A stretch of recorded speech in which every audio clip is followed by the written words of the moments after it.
Assalamualaikum dan salam sejahtera. Teori ini menjelaskan bagaimana kawalan sosial mempengaruhi sama ada seseorang itu mematuhi atau melanggar norma masyarakat. Saya adalah Natasha binti Mama Azamin di 2025116533 akan meneruskan perbincangan bab ini. Teori kawalan sosial berpandangan bahawa manusia secara semula jadi cenderung untuk menyimpang.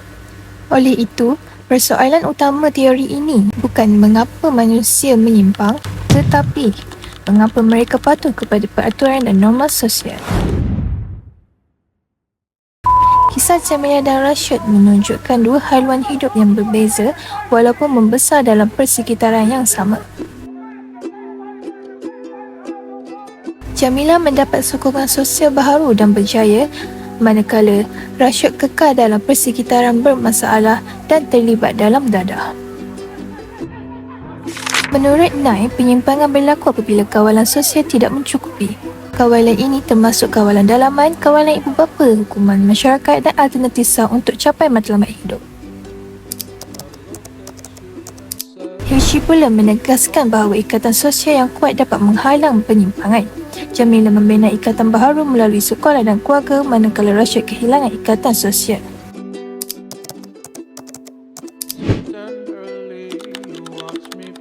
Teknik penetralan merujuk kepada alasan yang digunakan individu untuk membenarkan tingkah laku menyimpang walaupun mereka tahu perbuatan itu salah.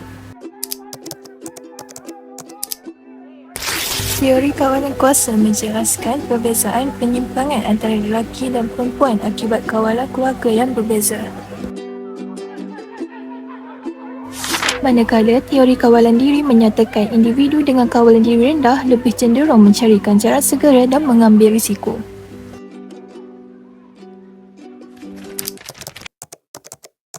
Teori perjalanan hidup menyatakan tingkah laku menyimpang boleh berubah mengikut peristiwa hidup seperti pekerjaan dan perkahwinan yang stabil.